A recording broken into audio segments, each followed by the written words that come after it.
Rukmini Banerjee from Pratham would like to ask a question. Ma'am, please go ahead.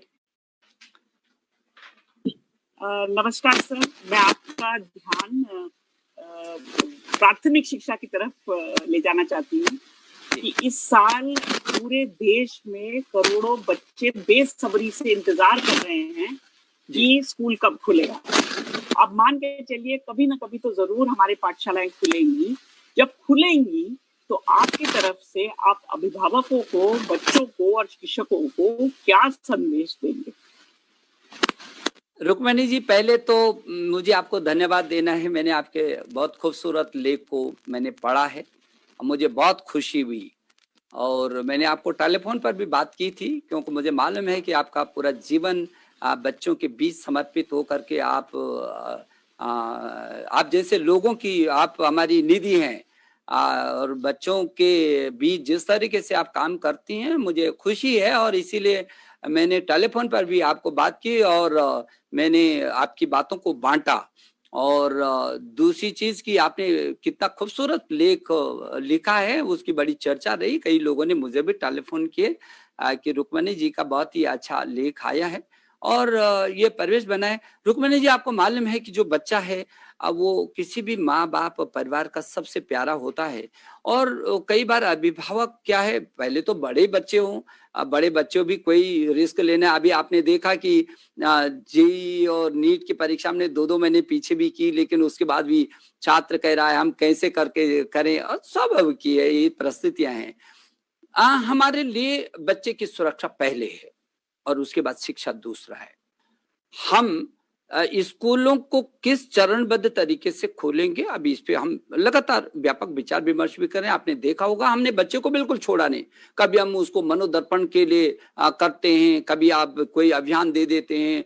बच्चे को और उसके अभिभावक को, अध्यापक और अभिभावक ने दोनों ने मिल करके इन 33 करोड़ छात्र छात्राओं को बचाया है, रोका है। अन्यथा क्या स्थिति होती आप कल्पना कर सकते हैं।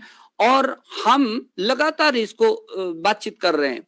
हमने परीक्षाओं को किस तरीके से आयोजित किया, फिर किस तरीके से उनको आगे लाई हैं। अभी हम गृह मंत्रालय के साथ और स्वास्थ्य मंत्रालय के साथ लगातार परामर्श कर रहे हैं।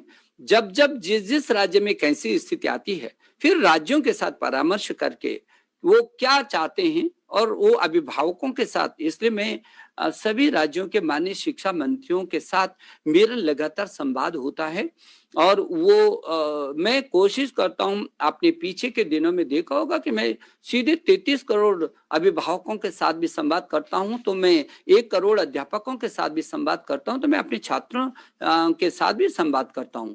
तो जब जैसी परिस्थिति आएगी उसी ढंग से हम देखेंगे और देख करके हम गृह मंत्रालय का, स्वास्थ्य मंत्रालय का, दोनों का परामर्श करके हम उन राज्यों के साथ ये आशा करेंगे कि पहले बच्चे की सुरक्षा को सुनिश्चित करें और उसके बाद वो स्कूलों को चरणबद्ध तरीके से खोलें।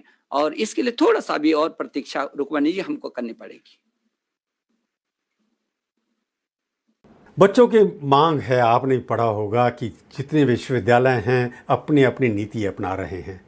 क्यों नहीं आप इस साल कोविड की वजह से नीट और बाकी जी एग्जामिनेशन कंपटीशन हैं उनको पोस्टपोन कैंसिल क्यों नहीं करते कुछ दिनों के लिए? क्योंकि समय नहीं मिला, कोचिंग सेंटर नहीं की, ऐसी कोई प्रणाली है जिसके अनुसार काफ़ी एग्ज़ाम्स आपने पोस्टपोन किए हैं। यूनिवर्सिटीज़ भी बार बार उसको कह रही हैं हम नहीं पोस्टपोन करेंगे। मेरा सवाल ये है कि जी और नीट पोस्टपोन करने के अंदर किस तरह की कठिनाइयाँ आपको आ रही हैं? देखिए, जहाँ तक अभी आपने नीट और जेईई की परीक्षा की बात की है और आपने ये भी कहा कि विश्वविद्यालय अपनी अपनी मनमानी कर रहे हैं। विश्वविद्यालय कोई अपनी मनमानी नहीं कर रहा है, लेकिन हाँ, विश्वविद्यालयों को ये कहा गया है कि ये जो अंतिम वर्ष की जो परीक्षा है, उस अंतिम वर्ष की जो फाइनल परीक्षा है, उस फाइनल परीक्षा को ज़रूर वो किसी रूप में भी ले, वो ऑनलाइन ले, अब वो मेन लाइन ले, वो ओपन बुक एग्ज़ाम ले, उसको फ्री छूट दी है। विश्वविद्यालय अलग अलग परिस्थितियों में, हिमालय के क्षेत्र में कोई होगा तो कोई दूसरे क्षेत्र में होगा, अलग अलग परिस्थितियां होती हैं। उन परिस्थितियों के अनुसार विश्वविद्यालय अपने निर्णय लेते हैं। लेकिन हाँ, ये जो फाइनल परीक्षा इसलिए ये निर्णय लिया यूजीसी ने, क्योंकि कल की दिनांक में कोई ये ना बोले कि ये कोविडधारी है और बिना परीक्षा की इसको डिग्री मिली हुई है। ये वर्ष तो चला जाएगा, कोविड का समय तो चला जाएगा, लेकिन उसके आजीवन पर वो जो ठप्पा लगेगा। हम नहीं चाहते हैं कि छात्र के जीवन में इस तरीके का कुछ आए कि वो कोविडधारी कहलाए और उसको कहीं भी जा कर के उसका रास्ता वो बंद करे। वो हम नहीं कर सकते, उसके भविष्य के साथ हम खिलवाड़ नहीं कर सकते।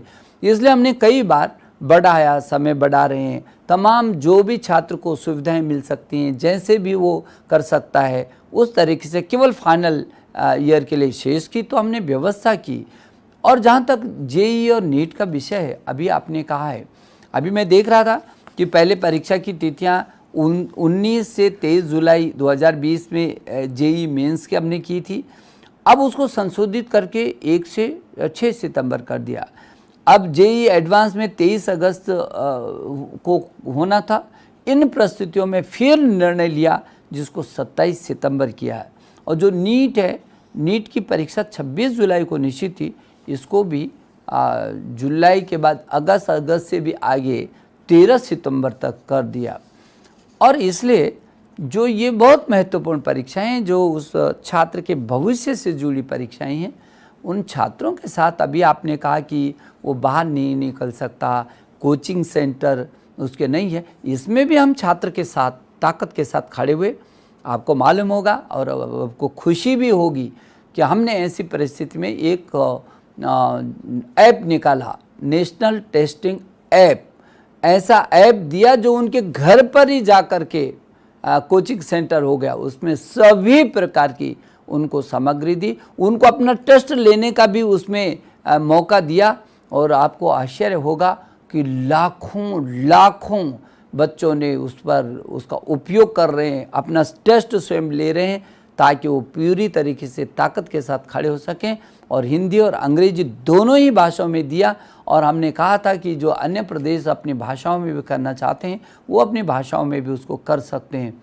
तो मैं ये समझता हूँ हम तो चट्टान की तरह छात्र के साथ साथ है, उसका मनोबल हमने कहीं गिरने नहीं दिया है। लेकिन हाँ, जेईई नीट की परीक्षा उसके जीवन और भविष्य से जुड़ी हैं और ये समय जैसे जैसे अनुरूप आएगा, मुझे लगता है कि हम उसकी सुरक्षा के साथ भी हैं और उसकी शिक्षा के साथ भी हैं। हमारे लिए पहले उसकी सुरक्षा है, उसके बाद उसकी शिक्षा है, और ये दोनों ज़रूरी है उसकी ज़िंदगी के लिए। और इसलिए हम उसका समय भी ख़राब नहीं करना चाहते हैं, लेकिन उसका स्वास्थ्य की भी हम चिंता कर रहे हैं। इसलिए हम गृह मंत्रालय से और हम स्वास्थ्य मंत्रालय से लगातार परामर्श के बाद कोई अगला निर्णय